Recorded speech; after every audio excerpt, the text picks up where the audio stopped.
Kita akan mulai pembahasan siang hari ini tentang kedisiplinan dan taat hukum dalam kehidupan berbangsa dan negara.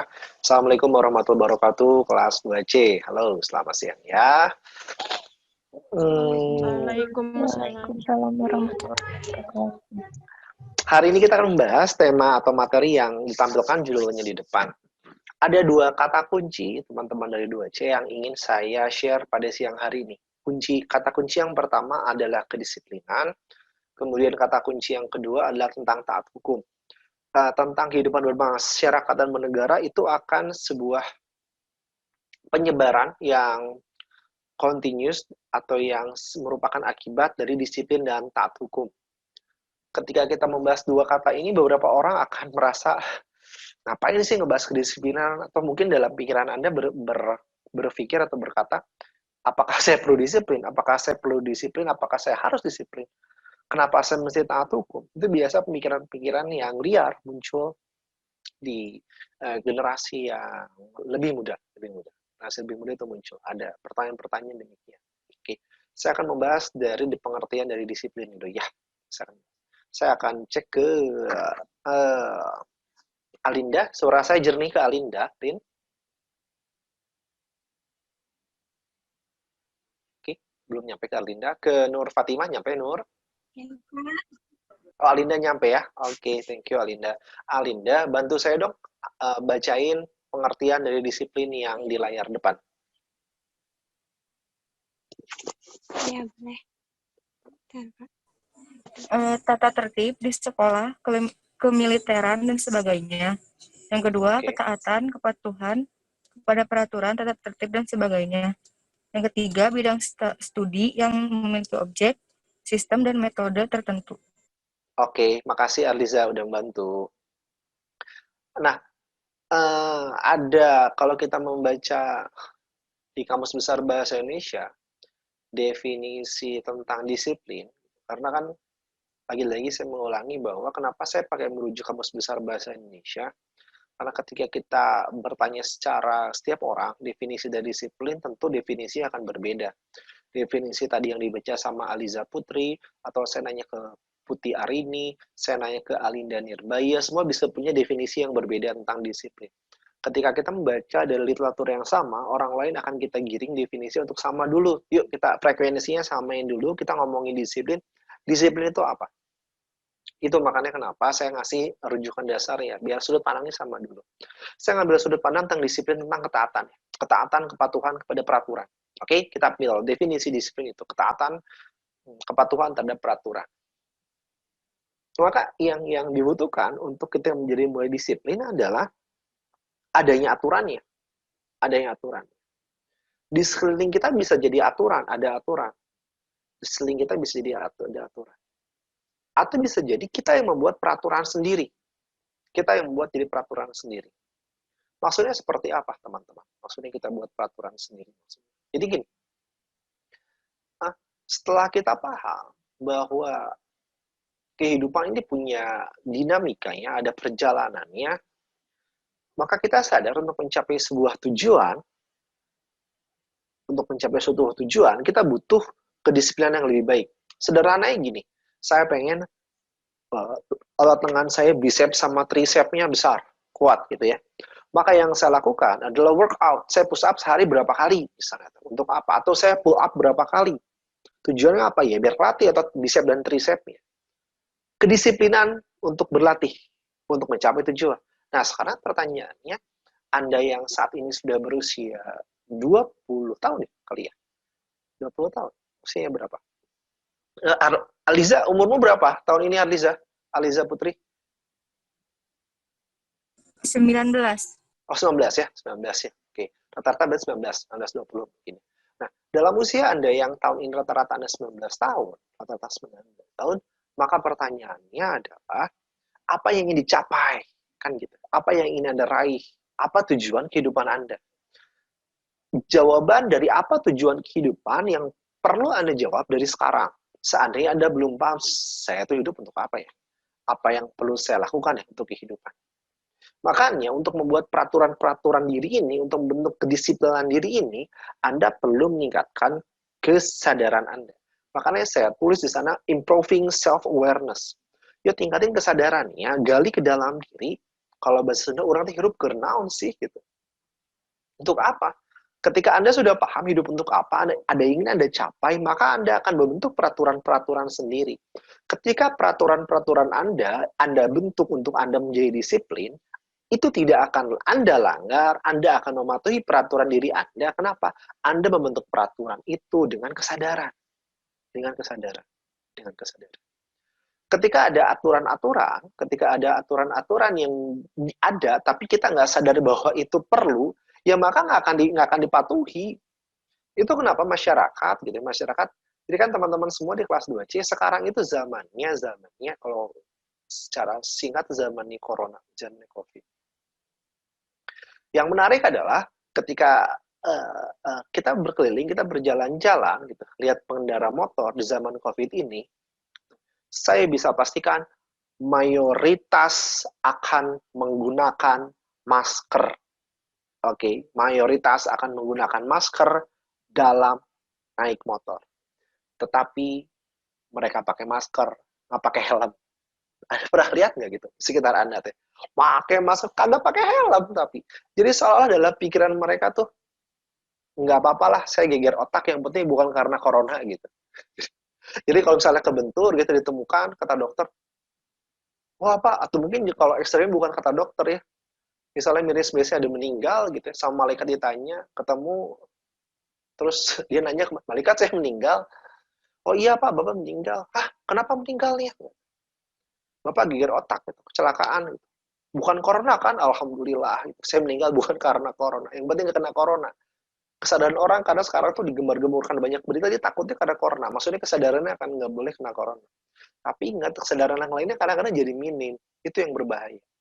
Kita kesadaran hidup, ketika kesadarannya untuk keamanan, maka peraturannya gimana kehidupan biar bisa aman, ya pakai motor, ya pakai helm. Kan lebih aman, kan jelas. Aturannya seperti apa? Itu perlu Anda cermati. Bahkan teman-teman, untuk memupuk ke peraturan atau kedisiplinan dari sejak dini, kemandirian, kedisiplinan, itu tuh perlu dari kecil pengaturannya. Saya ambil contoh ini, bisa jadi di antara Anda semua di kelas 2C, di rumah Anda, orang tuanya biasa ngasih pembagian job list gitu ya. Ini karena saya ambil contoh daftar pekerjaan rumah untuk anak usia 6-10 tahun ya. Ada kerjaan harian, ada kerjaan mingguan, ada kerjaan bulanan. Ya, kegiatan bulanan apa. Jadi misalnya gitu. Ketika Rosa di rumahnya sama ibunya, Rosa, kamu nanti habis bangun tidur yuk. Kamu tiap hari kasur kamu beresin sendiri. Kasur beresin sendiri. Jadi orang tua tuh biasanya ngasih pembagian, oke, hari ini siapa yang bertugas cuci piring, sapu, mengepel, oke. Siapa nanti yang bertugas di rumah ini untuk membersihkan motor ataupun mobil, bersihin kaca jendela. Jadi ada hal-hal yang dilakukan untuk rutinitas untuk memupuk apa? Kedisiplinan. Karena kedisiplinan itu kunci dari apa yang ingin didapatkan. Ketika dalam keluarga menjadi impiannya kehidupannya menjadi sehat, baik itu fisik maupun psikis, maka kedisiplinan untuk membersihkan kotoran-kotoran di rumah itu menjadi sebuah kebutuhan, keperluan. Jadi nggak perlu disuruh gitu loh. Ketika Anda sudah terbiasa untuk disiplin, nggak perlu ada orang lain untuk menyuruh Anda untuk membersihkan. Karena Anda sudah paham, sekali lagi, awareness Anda, kesadaran Anda tuh udah ada tinggi. Gitu. Oke, udah tinggi kesadarannya. Nggak dipakai lampu di kamar mandi, dimanapun, ya dimatiin. Disiplinnya muncul. Dimulai dari kecil pendidikannya itu. Menjadi berbahaya, teman-teman, menjadi berbahaya ketika orang tua, mohon maaf, hanya sibuk untuk mencari uang, sehingga hilaf untuk mendidik anak-anak di rumah. Akibatnya apa? Jadinya anak mahasiswanya serampangan. Ini bisa jadi ditemui ketika ada orang dewasa, Anda tahu yang ngekos, bisa ketemu sama teman kos di tempat lain gitu ya, lihat di kamar yang lain. Oh gitu ya. Datang gitu pas masuk kamar, sepatunya masih di luar, misalnya. Tahu-tahu hilang, ada yang bawa. Kenapa itu terjadi? Karena adanya hal-hal yang kurang disiplin. Kadang-kadang yang menariknya dalam kehidupan sehari-hari, orang tuh menggantungkan kedisiplinan ke orang lain gitu. Itu karena mungkin paling mudah untuk menyalahkan orang lain, ya. Manusia seolah terbentuk oleh paradigma itu. Hal sederhana gini, ketika Anda di kelas ya, Anda sudah kan tingkat 2 mengalami tingkat 1 kemarin kuliah langsung. Ketika Anda jajan, misalnya, jajan, terus ada sisa makanan, ada plastik, gitu. Kadang tuh beberapa orang tuh begitu gampangnya membuang, lepasin, jatuhin di kelas, taruh di bawah bangku, didiemin. Padahal di luar bisa jadi ada tempat sampah gitu ya. Beberapa alasannya kan ada office boy, katakan ada pembersih ruangan gitu. Orang-orang yang bertugas, cleaning service. Sebenarnya permasalahannya bukan sekedar adanya orang-orang yang bertugas membersihkan ruangan atau enggak. Permasalahan sebenarnya adalah Anda, apapun yang Anda lakukan, kesehariannya itu yang sedang Anda bentuk untuk masa depan Anda. Manusia itu terbentuk, karakter itu terbentuk. Ditempa, terbentuk gitu. Terbentuk. Itu akan menjadi mendarah daging kebiasaannya sampai Anda menjadi dewasa. Kenapa? Saya bisa kasih lihat bukti gitu ya. Teman-teman, ini kelas loh. Ini kelas. Saya mau ngajar.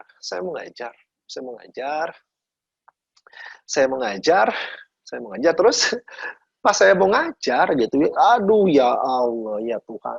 Ini kelas udah kayak TPS, tempat pembuangan sampah. Banyak banget gitu ya. Kan jadi pertanyaannya kenapa mereka mahasiswi saya kan dalamnya kelas saya gitu. Kenapa mereka menjadi susah untuk menjaga dalam hal disiplin jangan handle sampah untuk buang tempat sampah. Mengapa begitu seenaknya?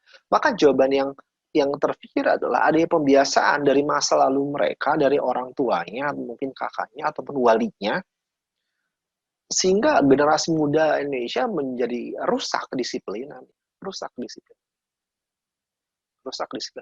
Hal yang menarik adalah gini, rusaknya disiplin, saya kira berkaitan erat dengan rapuhnya pemahaman agama. Kenapa bisa? Kayak gini loh, seyogianya orang-orang yang mengaku beragama, disiplin melakukan ritual dengan spiritualnya, kan orang-orang nggak mungkin dong. Orang-orang nggak mungkin bahwa dari takbir tiba-tiba sujud kan. Enggak kan, maksudnya ada gerakan rukunya dulu gitu ya. Dan selanjutnya seandainya mereka paham ada nilai spiritual dalam setiap ritual, bahwa adanya urutan yang menandakan sebuah kedisiplinan, sebuah pemahaman akan bacaan. Saya kira orang-orang yang berlaku serampangan seperti itu menjadi sangat berkurang. Yang artinya ini sebuah penanda, yuk teman-teman selain melakukan ritual, ibadah, pahami dulu spiritual. Maksud spiritual ini apa? Apa arti bacaan sholat saya? Apa lalu perintah Tuhan di balik itu? Ketika kita paham, itu akan merujuk kepada sebuah disiplin. Disiplin apalagi waktu bisa jadi.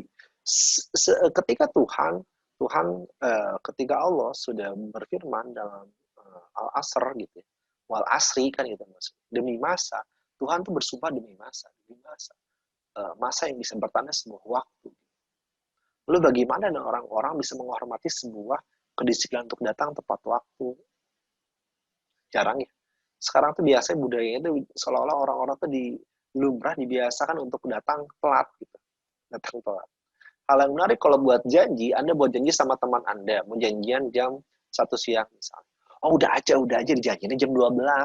Jadi mau ngararet. Kalaupun ngarit jam 1 sudah bisa berangkat. Kan bagi saya itu pola pikir yang kurang pas. Kenapa? Dibiasakan ya, kita akan berangkat jam 1, Anda sebelum jam 1 ya datang gitu ya.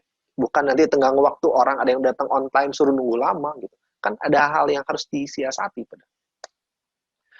Makanya ketika disiplin itu betul akan berkaitan dengan time management, teman. Akan ada berkaitan sama time management. Ketika Anda melihat gambar di depan, saya ngomongin ada mengenai time management. Ketika Anda punya time management, punya pengolahan waktu yang baik, itu akan mengurangi kadar stres Anda. Stres untuk manusia itu butuh ya, untuk ada motivasi untuk berjalan kehidupan. Tapi ketika terlalu tinggi, jadinya depresi, bisa menjadi sakit. Seandainya time management Anda baik, stres Anda akan berkurang, pendapatannya, apa yang bisa didapatkan, sense of achievement semakin tinggi, energi Anda bisa lebih manage, jadi jaga increasing tetap jago, tetap bagus. Karena nggak jadi riweh gitu bahasa Sundanya. Lebih produktif, hal-hal bisa dapat diraih gitu ya. Ada punya life skill yang baik. Ketika Anda sekarang sudah berkata mau, oke, saya mau sekarang untuk menjadi lebih disiplin, saya mau untuk memanage waktu. Maka caranya Anda perlu paham bahwa kehidupan manusia dibagi menjadi sebuah status dan peranan. Sebuah status dan peranan. Misalnya status dan peranan gitu. Ketika Ilham Febriansyah itu punya statusnya sebagai seorang anak, statusnya sebagai seorang kakak atau adik. Setelah itu mungkin dia magang, dia kerja. Nah itu kan status sosialnya. Setiap status itu punya peranannya masing-masing. Nah, itu gimana cara ngebaginya? Gimana cara ngebaginya? Untuk lebih gampang, saya ambil contoh pada kehidupan saya ya. Saya ambil contoh pada kehidupan saya, teman-teman. Oke, saya adalah seorang anak. Saya seorang anak. Saya seorang anak. Saya seorang anak. Oke, ketika saya punya seorang anak, saya tuh anak. Saya punya orang tua kandung dan saya punya orang tua tiri dalam kehidupan saya. Jadi itu saya punya dua bapak, dua ibu, kan gitu. Dan yang menarik lagi, ternyata di luar dua bapak, dua ibu, saya dibesarkan bukan oleh kedua bapak, dua ibu lagi. Tapi saya punya ada keluarga yang sudah saya anggap sebagai ibu sendiri yang membesarkan saya, mendidik saya dari kecil. Gitu. Artinya bisa jadi punya 3 ibu dan 2 bapak. Artinya nge-manage untuk punya orang tua banyak kan butuh manage waktu lagi. Karena setiap bulan, setiap minggunya, kita perlu menyempatkan silaturahim kepada orang tua kita. Kan gitu. Ada konsekuensi di situ, anaknya itu. Oke. Saya adalah seorang ayah dan saya adalah seorang suami. Ketika saya seorang ayah, maka saya perlu memanage waktu saya untuk anak saya, untuk anak kami. Ketika saya adalah seorang suami, maka saya perlu manage waktu saya untuk istri. Kan gitu. Kenapa gitu? Karena menjadi seorang ayah dan suami bukan melulu suami atau ayah itu menjadi mesin ATM, sekedar kasih uang, anak dan istri menjadi cukup. Bukan semacam itu. Ada kebutuhan psikologis, ada kebutuhan fisik dari anak dan juga istri untuk di ngobrol, ditemani. Ada kebutuhan-kebutuhan itu yang perlu dalam peran dan kepentingannya. Dalam kehidupan sehari, saya seorang dosen. Kan saya melakukan edukasi. Di semester sekarang, seingat saya megang sekarang 14 kelas. Di 14 kelas. Ya, sekitar 14 kelas saya megang. 14 kelas yang satu kelasnya bisa menjadi banyak, mungkin 30, sekitar 30 orang. Artinya kan saya perlu memanage waktu saya. Oke, kelas ini jam segini, jam segini, jam segini. Energi saya perlu di-manage tiap kelas. Saya adalah staf kampus. Jadi teman-teman, dosen itu bisa jadi seorang staf kampus ya. Staf kampus. Dalam hal ini, di kampus yang menjadi home base saya dapat amanah jadi wakil ketua 2. Jadi itu kalau di kampus saya ada di sekolah tinggi itu ada ketuanya dan saya wakilnya. Saya wakil. Dan yang saya manage ada staff-staff yang perlu saya manage di bawah. Artinya perlu diperhatikan juga. Apalagi di luar itu saya mempunyai peran tingkun sama family therapist. Misalnya saya ngasih pelatihan komunikasi, saya ngasih pelatihan grafologi, saya memberikan pelatihan hipnoterapi, saya memberikan pelatihan yoga terapi. Nah, kegiatan ini dalam kehidupan saya perlu di-manage waktunya, kesempatannya. Belum kalau misalnya ada yang ngundang saya untuk ngisi di komunitasnya, di kampusnya, kegiatan-kegiatan acak semacam ini. Nah, maka pertanyaannya adalah, apakah kegiatan terlalu banyak gitu ya? Teman-teman, prinsipnya, hindari membandingkan diri Anda dengan orang lain. Hindari membandingkan diri Anda sama orang lain. Setiap orang kapasitasnya itu berbeda.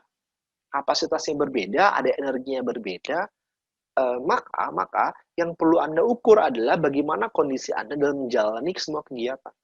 Ketika Anda melihat kegiatan saya wah banyak, padat banget, apakah tidak menjadi sangat-sangat menjadi lelah gitu? Keluar energi ya, tapi bagi saya menjalani kehidupan yang saya sukai menyenangkan. Sharing itu menyenangkan bagi saya seperti itu. Membantu orang, mengobati orang, melakukan terapi itu menyenangkan. Maka kunci untuk manajemen waktu, kunci untuk menjadi disiplin ada di sini. Teman-teman dari kelas 2C, Anda kalau memulai disiplin, Anda dalam seminggu itu list dulu kegiatan Anda tuh, peran Anda tuh apa aja perannya. Tulis kayak misalnya kayak tadi saya itu ada list ya. Tulis 1, 2, 3, 4 sampai berapa misalnya itu. Ketika itu Anda kategorikan mana kegiatan Anda yang penting mendesak. Itu yang pertama. Yang pertama harus diutamakan. Yang kedua penting tapi nggak mendesak. Kata kuncinya di kata penting ya, urgent gitu. Kalau urgent tuh maka harus segera dieksekusi. Yang ketiga, yang tidak penting tapi bisa jadi mendesak. Yang keempat, kuadratnya nggak penting nggak mendesak. Nah, yang nggak penting nggak mendesak ini sebisa mungkin kalau saya memilih untuk dieliminasi atau simpan sehingga kegiatan Anda banyak menjadi penting dan mendesak gitu. Hal-hal itu akan berkaitan sama kualitas diri gitu. Ketika kegiatan Anda dipenuhi dengan hal-hal yang mendesak, yang penting, itu tuh upgrade kualitas dirinya bisa semakin percepatannya semakin tinggi. Saya ngambil contoh. Apa yang menjadi urgent, apa yang menjadi penting, important ya, urgent sama important. Yang ada urgent dan important, gitu ya, penting dan mendesak yang kiri tadi ya, yang do it now, lakukan sekarang. Bayi nangis, kalau punya anak kan, ya segera ditangani dong. Nggak bisa ada, bentar ya deh ya, mama mau ke jalan-jalan dulu ke Indo April gitu. Iya nggak bisa. Nangis bayi kalau dia kelaparan, kalau dia haus gitu, Anda telah menzolimi bayi. Dapur kebakaran. Mau didiemin?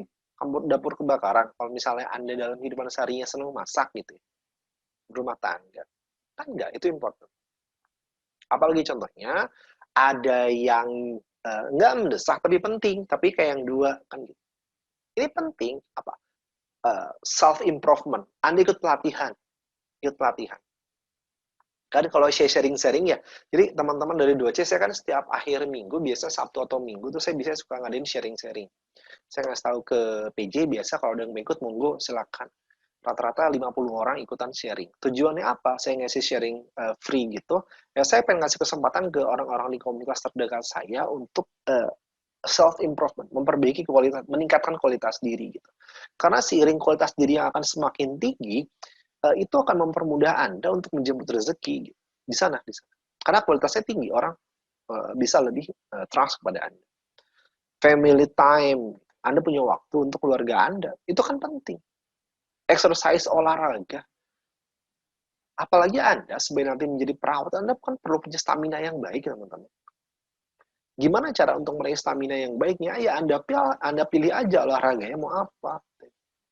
Wah Pak, saya olahraganya berat sekali. Olahraga saya mindahin benteng, main catur. Ya, tuh. Yang pergerakan lebih banyak ya, bukan cuma di pikiran ya. Ada yang di bawah gitu ya, ada yang urgent tapi nggak penting. Artinya tuh kalau urgent tapi nggak penting, kamu bisa mendelegasikan gitu ya. Delegate. Untuk apa gitu, untuk apa yang nggak penting ya.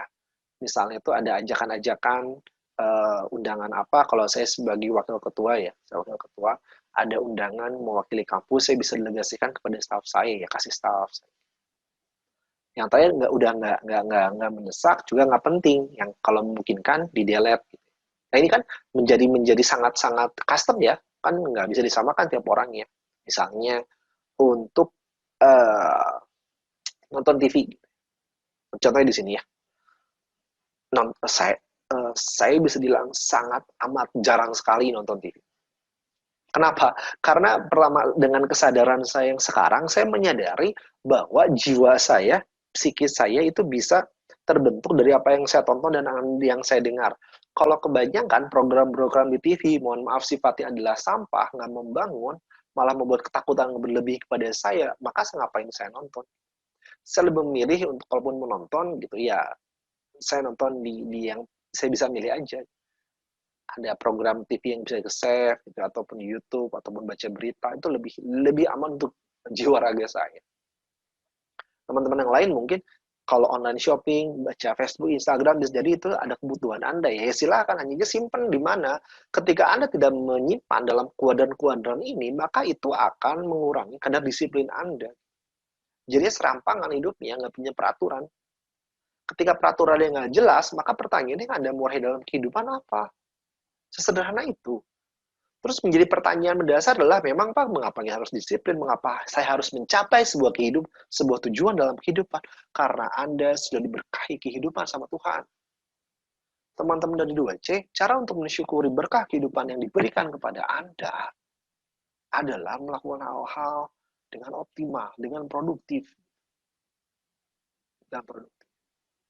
Kita bersyukur tidak dilahirkan sebagai kucing, tidak dilahirkan sebagai tumbuhan berklorofil, tapi sebagai manusia yang penuh dengan kemampuan. Maka cari bersyukur.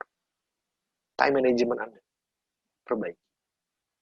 Kalau saya setelah didelegasikan teman-teman, setelah didelegasikan macam-macam kegiatannya, saya jadwalin, saya contoh bulan Maret ya. Oke, saya hari ini misalnya ngajar di kelas 2C jam 13. Ditulis tuh sama saya tuh. Terus jam 15 nanti kelas 2D saya ditulis.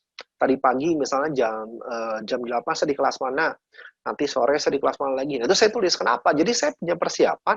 Oh iya, saya perlu menyiapkan untuk besok dan seminggu lagi, 2 minggu, 3 minggu, 1 bulan apa aja kegiatan. Dengan begitu, saya bisa lebih mengarahkan kedisiplinan saya. Anda kalau mau ngeprint kayak gini, cari aja di googling sana, namanya blank calendar. Blank calendar. Cari blank calendar, sesuaikan. Saya tiap bulan ganti. Saya tempel di lemari, saya tulis. Seandainya cocok, silakan dicoba cara saya. Oke? Itu kedisiplinan. Nah, sekarang yang kedua. Tentang taat hukum. Maaf ya, ini cukup banyak teks. Saya sebenarnya bukan orang yang senang ngasih teks banyak. Tapi ini perlu untuk kejelasan. Saya cek ke Karina Oktaviani. Karina hadir? Nyambung suaranya? Karina Oktaviani. Lagi di jalan ya? Lagi di jalan, Rin?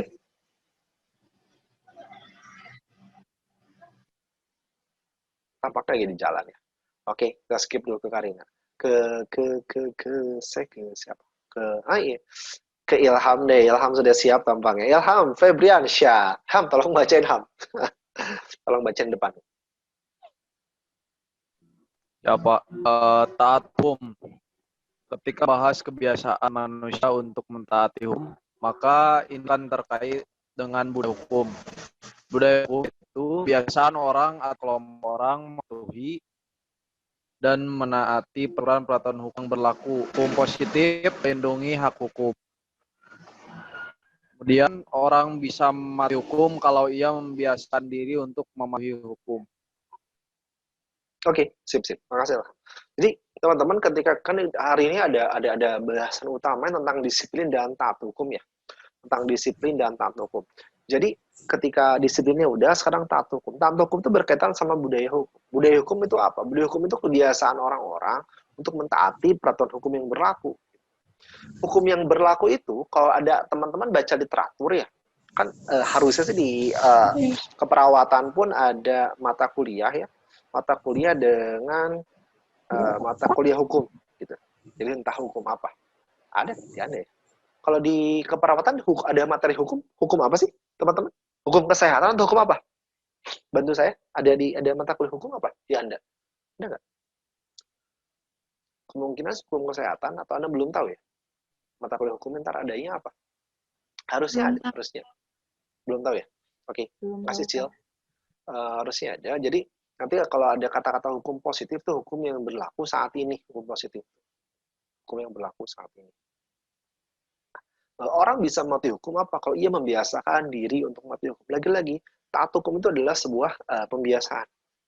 Sebuah pembiasaan. Pembiasaan dengan kesadaran. Hal sederhana aja ya, mengapa orang bisa membiasakan orang mentaati. Kan pentaatan itu bagaimana kita mengkondisikan. Bagaimana kita mengkondisikan. Saya ngambil contoh aja ke budaya keluarga ya, biar lebih gampang. Untuk yang lebih kecil skopnya. Saya ambil gini. Di dalam beberapa keluarga ada budaya bahwa ketika mendidik itu harus digunakan dengan kekerasan. Misalnya apa? Kalau menurut anaknya ya tendang. Kalau menurut anaknya tampol, minimal cubit gitu ya. Nah, yang perlu diwaspadai adalah apa? Ketika taatnya karena pembudayaan, karena kan ini tadi budaya dengan budaya hukum ya. Budaya itu kebiasaan dari manusia kan ya. Orang bisa taat, tapi karena takut, Dengan orang taat gara-gara sadar, itu efeknya beda. Ketika orang taat hukum karena takut, gitu ya, dia seandainya tidak diawasi, dia bisa kabur, dia bisa tidak melakukan ketaatan. Tapi saat itu muncul dari kesadaran, dimanapun dia berada, dia akan menjadi taat. Hal ini contoh. Ketika orang mendidik, seorang bapak mendidik anaknya, ketika seorang bapak mendidik anaknya untuk menjadi taat gitu dalam keluarga, dibentak-bentak dan seterusnya. Bisa menjadi taat anaknya, bisa, tapi bisa juga muncul sakit hati yang dipendam, yang bisa menjadi bom waktu, suatu waktu menjadi meledak. Itu hati-hati. Maka dari sana kan keluarlah konsep hypnoparenting. Belum lagi menyebarnya ketika bapaknya mendidik dengan kekerasan, menular ke istrinya ke anaknya nanti ke lingkungannya. Ketika anaknya dewasa, dia menjadi seorang bapak yang mendidik dengan cara demikian, ke istrinya lagi, ke anaknya lagi, anaknya ke lingkungannya, anaknya yang nanti besar, menjadi demikian dan seterusnya. Seolah menjadi lingkaran setan. Seolah ini menjadi lingkaran setan yang sebaiknya untuk putus dari generasi kita. Kenapa? Biar kita punya budaya yang lebih baik. Budaya keluarga yang lebih baik, dia akan mendukung budaya hukum yang lebih baik. Karena budaya hukum itu sekali lagi itu kebiasaan. Sekali lagi, saya slide mundur ya. Budaya hukum itu kebiasaan orang atau kelompok orang mematuhi peraturan hukum. Kan gitu. Dari mana orang bisa mematuhi peraturan hukum? Ya dari kesadaran untuk berbudaya dulu dari dalam keluarganya. Bagaimana diajarkan sama orang tuanya, sama lingkungannya. Kesadaran moral dalam proses pembudayaan hukum ini penting. Kenapa? Yaitu dia ada sebuah kesadaran yang muncul sendiri. Ketika orang yakin bahwa keyakinan kita itu untuk melakukan perbuatan itu baik, gitu. Jadi tuh kita tuh berbuat baik itu karena itu yakin kita perlu sebagai manusia berbuat baik karena orang lain. Kita nggak butuh pengawasan orang lain, pengawasan diri sendiri sudah lebih dari cukup untuk berbuat baik, untuk melakukan mentaati hukum. Kita disiplin, ya nggak usah paksa. Jadi kalau kita keluar ya nggak, katakanlah, kita nggak bertanya, ada polisi nggak yang jaga di sana, polisi lalu lintas. Bukan itu pertanyaannya gitu. Tapi bagaimana kita menjadi taat hukum karena kita paham bahwa hukum itu ada maksudnya. Gitu. Ada maksudnya yang perlu kita taati. Itu yang pengen saya munculkan. Kesadarannya muncul ya. Kesadarannya muncul. Kesadaran muncul.